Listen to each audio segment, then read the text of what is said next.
This is the most important and crucial period of your lives, for what you do now and what you decide now at this age may well determine which way your life shall go.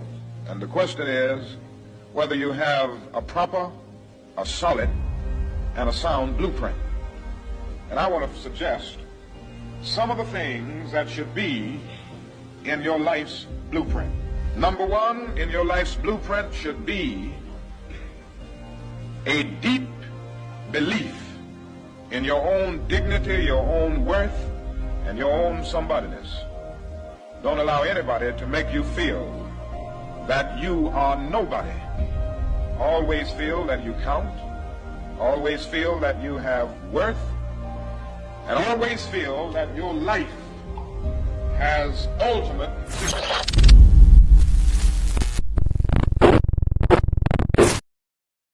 Thank you for tapping in. It's your man, Brian HRap B. Williams. This is the End of the Bench Media. It's a few minutes with HRap.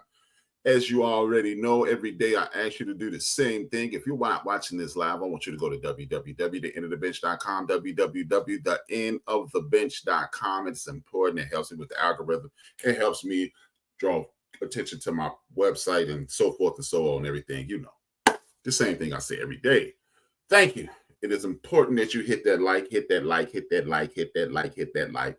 And at some point in the show, remember, hit that like, hit that share, tell a friend and tell a friend, come in, interact, engage. It's not a dissertation. It's a conversation I'm trying to have. But today I'm talking about the game. But before I get to the game, thank you to my parents, Dolores and John. Dolores is my mother. John is my father. Together they made me. I created this, so you'll be doing something else. If I didn't create it, if they didn't create me, I wouldn't have created this, and you'd be doing something else with your valuable time. But I'm going to talk about the game. What is the game? It's the game of life. The game of life that we'll be playing for the rest of our lives and the rest of existence on this earth. You have people who have mastered the game, and you have people who are falling victim to the game, and that's the way the game works. You have the winners and losers, and people on their way to winning. The sad truth about it is some people are preparing themselves to lose. But what we're going to do today is hopefully put ourselves in a position to whereas we will be winning. The winning part comes with preparation and understanding and being aware. When you are aware of what's going on, then you put yourself in a position to win at all times. I want you to understand what you're doing. If you're not preparing to win, you're preparing to lose. I need us to understand that we are falling subject to the tyranny of racists and bigots and nationalists and capitalists. Capitalism, you know, you have people on television. I'm a capitalist. Well, if you're black and you're a capitalist, I think you're hustling backwards, as they say in the streets. The reason I say that, hey, it's nothing wrong with aspiring to have everything that you need in this world and do everything that you want and obtain the things that you want and you think you need. There's no problem with that. But when you're a capitalist, you're capitalizing on someone else. You're not working with someone to bring them up. You're using them to enhance your wealth. People have the American dream confused. A lot of people think it's or they force this upon you. The American dream. I want to get a nice big house and I want a good job and I get a 401k or a retirement plan and I get this and I get all these things and then I'll be a better person because of it and I will excel and prevail and then I'll retire at age 63 and then I'll go to move to a warm climate if you live in a cold climate and I'll relax for the rest of my days. But do you understand what that American dream presents? It's not really a dream. That's a fallacy. Because when are you going to live? You should be dreaming to live, not living and dreaming. You should dream and then go live out that dream. You should have opportunities to present to yourself and your family to enhance them. And then everybody does this. This is why they ask you to. That's why they want us out of them offices. They want us back in those offices when you work. Because it has been documented that the production goes up when people work from home. But if you're working from home, you know what you're going to do? You've mastered your position at work if you can do it from home. And then you can work on something else to leave the metaphoric plantation. That's why I'm not going to lie to you. When I get up and go to work, if I'm on the phone with somebody, man, I'm about to hit this plantation. because that's what it is. And speaking of plantations, I want you to realize they have tours of plantations. People get married on plantations these days. They get married at a place where your people were tortured, battered, bruised, discriminated against, beat almost to nothing, murdered, and raped. Who would want to do that? Why would you want to go there and have a vacation? And they tour these places. Oh, this is a beautiful place. Oh, look at the big, pretty house. Look at the manicured land.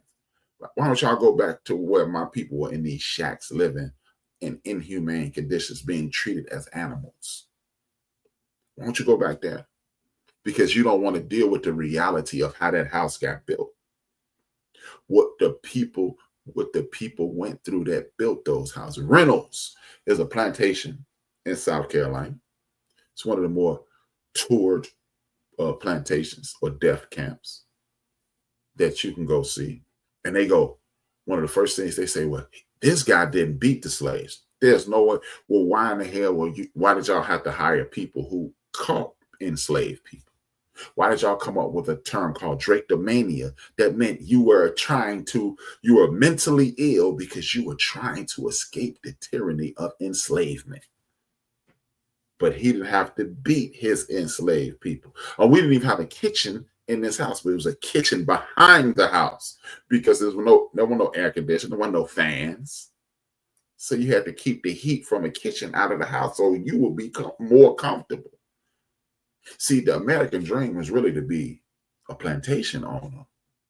I never wanted to be a plantation owner. Yes, you do, because most people dream about having people do their bidding. No one really wants, unless you are a movie maker. And guess what? If you're a director at a film, you're telling people what to do, and you're making money off of it. If you own, I want to own the Chicago Bears, and then you're telling people what to do, and you really don't have a job. Virginia McCaskey, rest in peace. She just passed away. She owned the Chicago Bears. She ain't do anything but collect money. Jerry Jones really doesn't do anything but talk and collect money. His son does things, and the people under them, they do things. That's the American dream. To put yourself in a position that you can rake in money and really not do anything for it. That I can go to Aruba, and I can go to North Pole and South Pole and China and Japan and wherever else in the world I want to go visit. All 53 countries in Africa. There's 52 weeks in a year. Every week, every year, I'm gonna go for the next 50 years. I'm gonna go and spend 2 weeks in a country on Africa. Yeah, that's what the dream is. It is not to get up and go to work and bust your hump to get a small portion of the pie and then work until you're 6. Think about this, man. If you didn't go to an institution of higher learning or a vocational institution, so you graduated at 18 or 19, depending upon your birthday. You graduated at age 19 by and large. You go to trade school, you're there for 2 years, and then you get a trade, and then you work until you're 60. You do the same thing. You go to a 4-year university, you go to a 6-year institution, go get 6 to 8 years when regards to medical education or law education or a master's degree, whichever route you take, and then you work from the time you are close to 30 until you close to 65. How is that a dream? Think about that. And now we're going to talk about the opportunities that are being taken away from us on a regular basis, systematically. How are they taking away opportunities systematically on a regular basis? It's extremely simple. This is how they do it. Let's look at, you saw on the thumbnail, you saw the game, and you see Ray Allen. Ray Allen was an extremely talented basketball player. Why am I talking about sports when we talking about the community? Because Ray Allen is a microcosm of what's happening in the world. It is a reduction of opportunities. We saw the NBA draft last night. More than half of those young men, or a large portion of those young men, I haven't done the math yet, are not young men from this country. If you look at the NBA, if you look at Major League Baseball, 2 of the biggest sports in the world, they're international sports. See, the NFL is centered in here, so you don't really have to worry about it because that's an American thing. But basketball and baseball, those are international games. And when you see those things, when you go back to the 80s, Ken Griffey Jr., Frank Thomas, Eddie Murray, Barry Bonds, Ricky Henderson, and we can go on and on and on about black ball players. And then systematically they start bringing in our Latino brothers. Not saying that they don't need opportunity, but I'm just saying, and the more Latino brothers, so you start seeing people who look just like you. George Bell, he even got a regular black guy name, but George Bell was not from America. And then now you have to find black men in the MLB are like needles in a haystack. Whatever happens to that, because we have nothing to aspire to. Now it's 2.0, the NBA. 3 of the last 4 league MVPs have been people that are not from America. A reduction in opportunities. First and foremost, you have 200 schools here in Chicago, right? 200 high school, over 200 high schools. That's 2,400 people playing basketball who have aspirations to go to the NBA. That's not even, I'm not even counting Cook County, because if you get, the surrounding suburbs, you got another 30 schools, which is another 600 guys, and that's with even 3,000. You have 3,000 in Cook County alone. At a minimum, it's 3,000. Then, what about the surrounding counties? What about the cities in the lower state? And what about Iowa? What about Indiana? What about Wisconsin? What about Michigan? What about Minnesota? What about Tennessee? What about Arkansas? So you're talking about literally hundreds of thousands of people competing for 460 jobs. And then they're drafting people from France. And they're drafting people from Africa. And they're drafting people from Canada. And they drafting people from South America and Central America. And I'm not saying that they don't deserve those opportunities, but it's a reduction of opportunities here. And you know what? You know how they did that? They said, hey, we're shooting threes now. You know why? Because the American black guy, his number one attribute used to be physical prowess.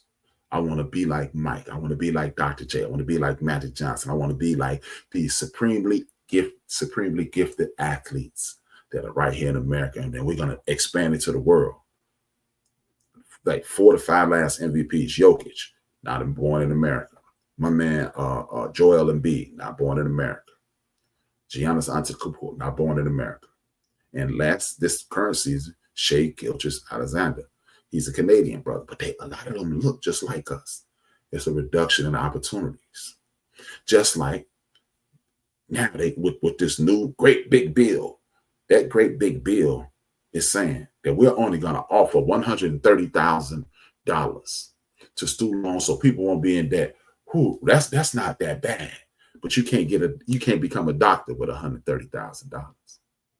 And then you scared companies into pouring into the NAACP, pouring into the United Negro College Fund, pouring into all these things that used to hand out scholarships. So who's going to be the next black doctor if I only have $130,000 and they take $350,000 to $400,000 to be a doctor? How are you going to become a black doctor? Black people live 65% longer with black doctors. So who's going to be the next black doctor? Who's going to be the next black lawyer? A reduction in opportunities. And they do it right in front of you, and they present it as it, and then they make you go against these other people when they could have just capped the cost and reduced the cost. Why is it that the University of Michigan has 90, as a matter of fact, they have billions upon billions. I'm gonna look it up as I'm talking to you because I want to get this number right. University of Michigan.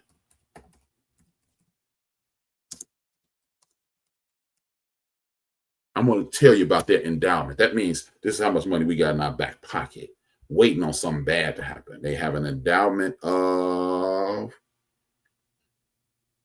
$75 billion. Why do you have that much money just sitting around waiting? That's interesting.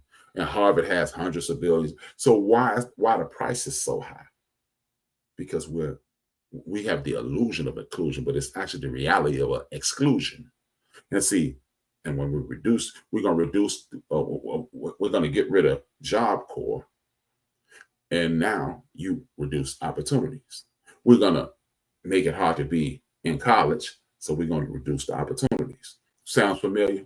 When they got rid of vocation out of the high school, when they got rid of arts and music out of the high school, when they got rid of science programs out of the high school, less black scientists, less black inventors, less black vocation. And what does that do? Induce crime. See, when you reduce opportunities, you induce hardship situations. And when you do hardship situations, you put people in survival mode. What do people do in survival mode? They panic and they do things that are detrimental to the community. They no longer worry about the dude next door, because I got to worry about me and mine. Rugged individualism. I've spoken about that in the past. See, until we start falling for the trick, we'll never get the treats. See, you make it. It's more global, it's more inclusive, but it's already one of the biggest games in the world. You already have people in all over Asia and Europe trying to get to the NBA. So why must you reduce it? And you tell people, you got to shoot the three. We're going to propagandize our good brother Steph Curry. Great ball player. Been a fan since he was at Davidson. When he played the two guard, they told him he was too small. And now everybody's trying to shoot threes, but I'm not going to use my athleticism, my fast twitch muscles, and my explosiveness because I'm shooting 22 feet away from the basket, which neutralizes my advantage. And guess what? If I can't shoot that three, then I won't be in the league. If I'm not in the league, then reduction in opportunities. So how does that equate to, I just showed you how it equate to regular life and the reduction of opportunities. And the reduction of opportunities leads to dire straits. Dire straits leads to horrible situations, and now you have chaos. Why does that even affect us, right? It affects us like this, because if you respond in a survival mode with a survival mode mentality, what you actually do is put yourself in a situation to whereas you can be escorted out of this country because they're already working on bills. So if you go to the penitentiary here in America, we're going to ship you over to another country. Now, who are the most over police people in this country? My people. My people. You're going to over police. Black people are responsible for this percentage of the crime. But white people use more drugs than us. Look at the crack cocaine epidemic. But if it's a multi-trillion-dollar industry in America alone, how is it that y'all told us we're only 13% of the population? That means every one of us is smoking crack, but that's not true. That means other people are using drugs even at a higher scale than us. So help me understand. But again, if you're gonna over police me, you're gonna take away all of my opportunities and over police me. Of course, you're gonna over incarcerate me. You over incarcerate me, you're gonna kick us out the country. Now it becomes a majority again, because they are the people who identify as white, not identify as Italian, not identify as Irish, not identify as Greek, not identify as Spanish, not identify as Spanish, not identify as any other places in your German, so forth and so on. The people identify as Anglo-Saxon whites. They are the minority. How is it that we make up the global majority, but we're the minority in America? How is it that you had people on plantations outnumbering people 25, 30 to 1, but we're the minority? People think. I need you to think and understand what you're dealing with. That's what you're up against. And what is the response to this? See, we have to stop falling victim to this pursuit of said bag. I got to get the bag, the money, the bag. You got to get the money. You got to get the money. It ain't about how much money you make. It's what you do with it and how much you can retain. Anybody can make money. Drug dealers make money. Pimps make money. Thieves make money.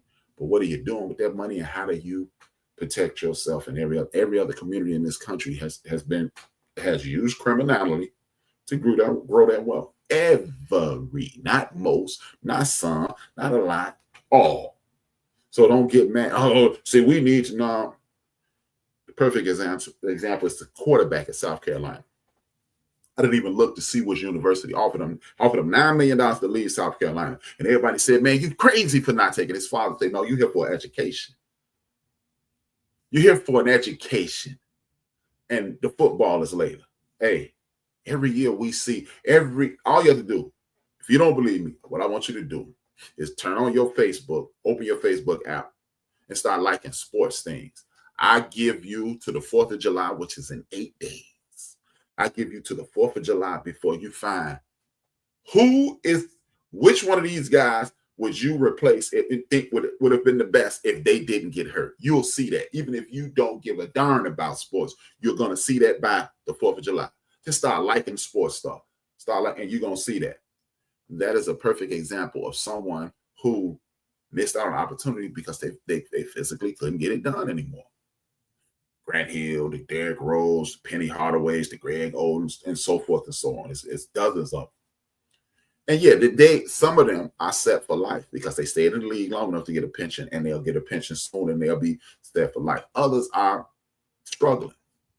But what I want you to understand is this: if you're going to reduce my ability to have opportunities, and I can play this football, I can play this basketball, I can play this baseball, and get an opportunity to go to school, you don't leave for the money. He was gonna get $9 million.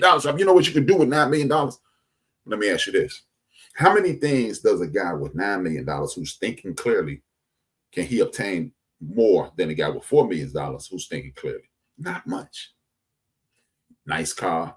You got $4 million. You can get you a nice car. You can get you a nice house. You can buy your parents' house. You can buy your parents' cars. You can help your brothers and sisters with $4 million. And then you stay at that school. And guess what? The school's going to give you more money. And their boosters are going to give you opportunities. And you're going to be known as the person. Guess what? If they offered him $9 million, that school said, hey, if you stay, we'll give you ... And he stayed. And it also shows that you're not for sale. You're not for sale to the highest bidder. Oh, man, but it's money. Nah. Money is what got the pursuit of money is what got us over here. And that's what got us with this illusion of inclusion. That's why we stopped going. That's why we stopped shopping at Alleganza. That's why we stopped using Fashion Fair makeup. Because they put it in Marshall Fields, and we went to Marshall Fields and we saw something just as good as Fashion Fair that cost more. So we equated that more money to better than Fashion Fair, even though Fashion Fair, created by Johnson, was directly for us. I've heard elders say this. I went down to one of the biggest stores in the United States of America. It's called Dillard's now, and I think it's even switched over to Macy's or Bloomingdale's now. Either one they took over. I don't know which one. But they said, I sat down at that counter in Marshall Fields every week, and we would get dressed up and sat there until they served us. So you force somebody to take the money that you broke your back for. People that hated you paid you, and then you gave it back to people who hated you. Money ain't the goal. Independence and freedom is the goal. Because everything that you can get at Marshall Fields, you can get from a black outlet. But you thought it was better because it cost more, and it showed that I had money. The money ain't the thing, though, man. And don't get me wrong, man. Anybody who know me, money's the key to end all your woes, your ups, your downs, your highs, and your lows. I'll tell you the last time that love bought your clothes is like that, and that's the way it is. Run DMC, 1983. So I'm not a fool, but I also understand if Jackie Robinson had stayed in what is known as the Negro Leagues were starting to outdraw the major leagues, and people like Rube Foster would have taken over baseball, and then you'd have had people coming to us. They had a black basketball league. You'd have had people coming to us. If Bob Johnson had kept BET and started thinking big, he would have got the Cosby Show. He would have got Martin. He would have got Living Singles. And what would BET be right now? See, but Bob Johnson took the $5 million. And he didn't invest in his own community. And guess what? Coke, Pepsi, Hennessy, beer companies, snack companies, insurance companies, they would be on BET. And then it wouldn't be Nightline. It wouldn't be CNN, MSNBC. It would be a nightly news program on BET. But you have to see the vision. You have to literally be living in a time machine.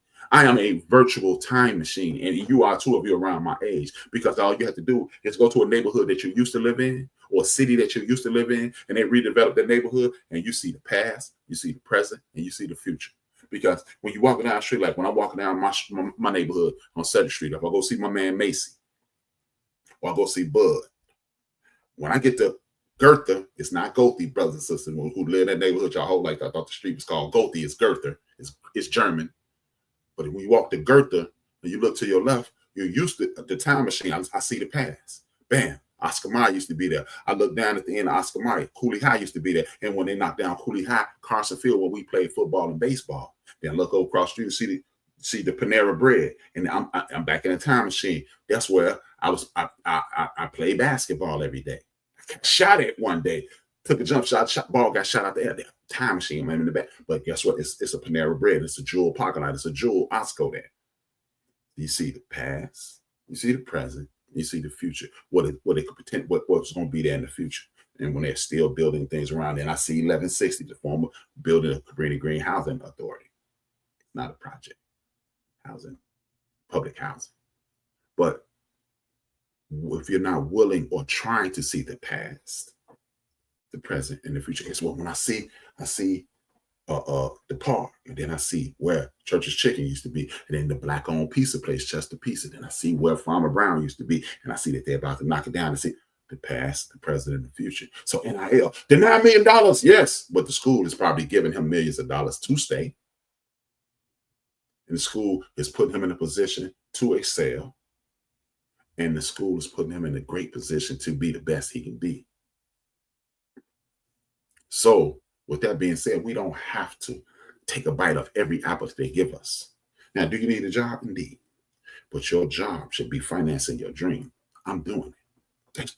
Thanks to you and all the 425,000 people that watched. Just got the notification. Thank you.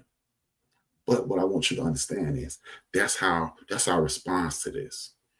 We put our kids in school and you let them go. And if you don't want them to go to HBCU, that's cool. I understand. But I would have loved if my children would have gone to an HBCU. I would have loved that. That would have been a dream come true. But they didn't, and it's all good. And they still good people, and they still living a good life. Point blank period. They still doing that thing. But what I want you to understand is this. Let them go to the Dukes, because they got networks at Duke. Let them go to the Notre Dames, because Notre Dame literally said, we're giving you a 40-year, we're dedicating the next 40 years to enhancing your life. That's why people like Justin Tuck, former defensive end, Pro Bowl, All-Pro, Super Bowl champion, he did all the things. And guess what he did? And now he's working at a hedge fund, and he's making equal the money he was making while playing in the league, because he's with the money makers in the world now, because he got that through the connections through Notre Dame. And guess what? If you stay, like okay, let's say I had 3 children, BJ, Brian, and John the third. That's my dad. John is my dad, or Richard, or my grandfather, or George, whatever. If BJ used to be a big time baseball player. He's a very good baseball player. If he'd have stuck with baseball, if BJ wasn't a sports guy, he said, hey, I don't want to play anymore. Okay. Still mad at you, BJ, you owe me $100 million. But if BJ would have stayed playing baseball and made it, and went to University of Illinois and played baseball, guess what? He could have said, yeah, y'all owe me, y'all gonna give me $5 million. I want $5 million, and I want BJ and Richard to be able to come to U of I for free. And they'd have done it. They'd have willingly done it. He stayed there 4 years, get his degree, then go to Major League Baseball. The rest is history. That's what we have to. That's how you combat this. Chasing the money and never getting a degree. Oh, I went to North Carolina, got $3 million. Hey, guess what? You got $1 million because last time I checked, you had to pay taxes on that. And you probably had an agent to negotiate that, and you had to get him some. So no, you didn't make $3 million. You made $1.5 million on a good day. And then you went over here and you got another one. And nobody's talking about the taxes that these young people have to pay. Newsflash, these young men and women, these young men in the NBA, he signed a $50 million deal. Uncle Sam taking about 48%, 42% of it immediately. Capital gains tax. And then when he go play, he in Illinois playing for the Bulls. When he goes to play for the Lake, he has to pay LA tax. When he play for the Cubs, California tax. They get those taxes. When they play Golden State Warriors, California tax. Sacramento King, that's 4 big pieces of taxes right out your money again. And then we go play for the New York Knicks. You play against the Knicks, that's another tax. Then you go play for Tennessee, that's another tax, and so forth and so on. So your $50 million just turned it immediately became, your $50 million became $27 million, which became, the agents getting their money right off the top. So now you're down to $22 million. And then you're $22 million, and then you get taxed again with state tax, and then you get taxed again with your tax. So you're really down about $8 million, but you're spending like you got $22 million. So that's why one of those young people, man, how you blow all that money? Because it really wasn't all that money. And guess what? I don't care who you are. 99 times out of 100, yeah, you got your Jamal Burns that ain't gonna spend a lot of money. You got other people that don't spend a lot of money. But most people, including myself, I would have blown through $8 million like it was nothing. According to Shaquille O'Neal, one of the most successful young men in league history, Shaquille O'Neal said he blew $2 million in one day. One day, and actually he said in 2 days. But hey, 24 hours. Who cares? But again, this is what I'm asking you to understand. NIL is an opportunity to rebuild the community. So instead of asking people to, man, help the community, you from the community. Guess what? You got Patrick Beverly, you got Anthony Davis, you got Derrick Rose, you got Jabari Parker, you got Nick Anderson, you got Isaiah Thomas, you got so forth and so on. Why don't they come together and make a players and get league-wide and become what a players grocery store? And now you got Black guys owning grocery stores nationwide, money into perpetuity. That's how you respond. So then I want you to go, Isaiah, recruiting you to the Indiana Hoosiers. And guess what? They got boosters and people that's going to help them there. University of Illinois, University of Tennessee, Memphis, Tennessee, was it Kentucky? You got Kentucky, and you got Louisville, and you got all these people who went to all these different places with all these endowments, and those people, they're going to remember you, and then they will help you rebuild your situations. But if you're not trying to rebuild your situations, then you continue to suffer the consequences. See, these are the things that we're not thinking about while we're chasing the bag and trying to be included in situations that don't want us. I'm gonna show you this little history video, 2 minutes of it, as I do every day, because I want you to understand what you are not a hardship case, and we are not hardship people. People have put us in hardship situations. I want you to watch this. I'll be back shortly, and it'll give you an example of the things that our ancestors dealt with. And when you see what our ancestors dealt with, then you know what you're dealing with. You know what you're dealing with, then boom, you ready to go. I'll be back shortly. This is from Country Boy on One Mic History on YouTube. And you can also watch the video in its entirety on my website. I'll come back shortly and show it to you. Imagine a boy struggling with polio, confined to his bed in the heart of Tennessee, instrument in his hands, a simple harmonica. Little does he know that this is the first step in a life towards becoming the harmonica wizard. Join us as we chronicle the life of D4 Bailey. And if you like stories like this, you can find more stories like this on OneMicHistory.com. Also, if you like to support the channel, you can do so by Buy Me Coffee and Patreon page in the description below. Have a new channel, One Mic 2, audio-only episodes. Please subscribe, check it out. But without further ado, let's get started. In a small town, Carthage, Tennessee, the year is 1899, and a future legend is born. His name is D4 Bailey. Tragedy struck Bailey at a very young age. When he was only 3 years old, he was afflicted with polio, a disease that ravaged his body, stunted his growth, and confined him to his bed.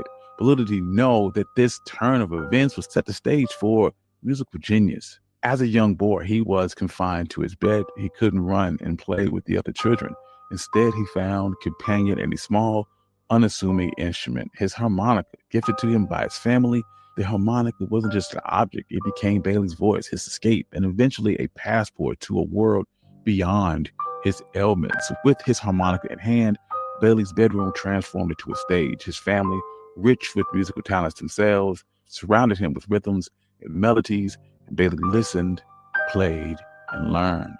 And as he grew, so his skill with his harmonica, by early teens, Bailey had already captured the hearts and mind of his immediate family. He then began performing at the local store, where the everyday sounds of life, the laughter of children, the sounds of the passing train mixed with the tunes that he played, creating a magnetic atmosphere that just drew people in.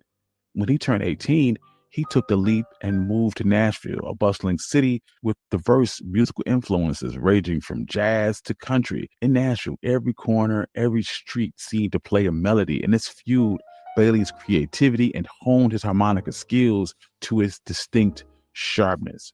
By 1925, his talents would face a formal test. Bailey entered an harmonica contest on WDAD radio. Bailey would showcase his masterful harmonica skills, performing It Ain't Gonna Rain No More, leading to Bailey securing second place. But it wasn't just a victory in the contest. It was opening the door to something bigger. So he found himself on Nashville's renowned WSM radio. Facing obstacles there, his skin color being one, in a time where racial prejudice often stifled the most talented musicians. Bailey's music was too enchanting to even be ignored, and he quickly earned the moniker, the harmonica wizard. Bailey's talents caught the eye of Dr. Humphrey Bate, the leader of the all-white band known as the Possum Hunters. Despite the racial barriers at the time, Bailey was brought into this band that played mostly hillbilly music, a genre that is the progenitor to bluegrass, country, and even Western tunes. With the Possum Hunters, he stretched his strings beyond the familiar boundaries and introduced his harmonica to a deeper, broader audiences, transcending racial divides with each and every performance. He even graced the stage of the Grand Ole Opry, which is a cornerstone of country music. The Grand Ole Opry launched in 1925 in Nashville, Tennessee, and the platform was pivotal in shaping the future of many country musicians. Bailey, with his unique talent, was no exception. He was a regular at the Opry, charming audiences with his remarkable harmonica skills and even playing the occasional guitar tune. His famous rendition of John Henry demonstrated not only his musical prowess, but his ability to connect his music with the souls of his listeners. Now, as you see, if you're beneficial to the dominant society, you'll be allowed. Watch the rest of it. Go to my website, www. I'll let you see it. I want you to go. I want you to see that, because that story doesn't end the way it started. You saw how, because I have an ability, because I have a talent, because I have a skill, a natural enhancement, God-given, I'll be accepted. But what we have not done is maximize the abilities of our natural, the benefits of our natural abilities. That's what we have not done. We've always taken the path of, hey, I'm gonna go over here and then I'm gonna get big, and then no. And then you see people living without. James Brown went broke, then he bounced back. A lot of boxers got rich, went broke, then bounced back. Muhammad Ali went broke, then used his name as NIL, name, image, and likeness, and got back. But how about at some point we stand up and use our natural abilities? Some of us are naturally athletic. Some of us are naturally academically inclined. Some of us are mechanically inclined. Some of us are natural leaders. We need to come together. That's the purpose of college in itself. It is to learn, interact, interweave yourself into a culture, create a culture, go back to where you're from. Now you have a connection in Tennessee. Now you have a connection in Dallas. Now you have a connection in New York. Now you have a connection in Baltimore. Now you got a connection in Milwaukee or Minnesota. And you can all come together and create these opportunities. Until we start using those gifts to enhance our community, we will still suffer the ills of racism, discrimination, poverty, and things of that nature. Because Oprah is a billionaire, has nothing to do with what HRap has. Because Oprah will probably never meet me. Denzel Washington, Spike Lee, Michael Jordan, and all the rest of them, God bless them, continued the success. Tyler Perry, hey, you're the man.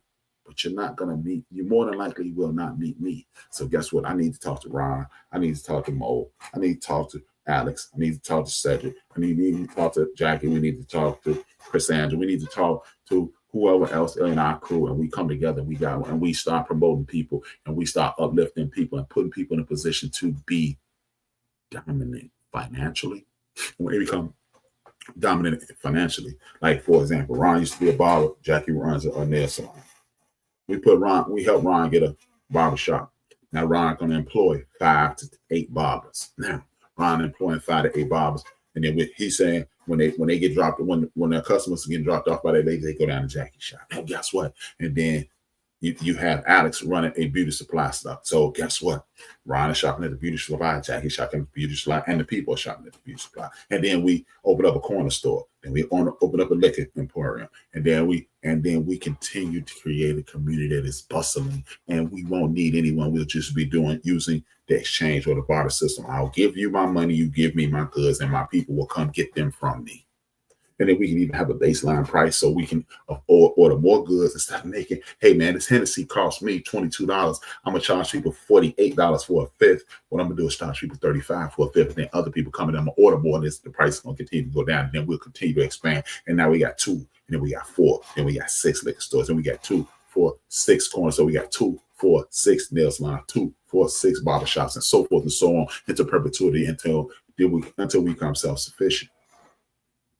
That's how you fight. You don't make the maximum. You make enough to chase the dream and enhance the dream. And then you spread the wealth, and then your blessing will come back in abundance.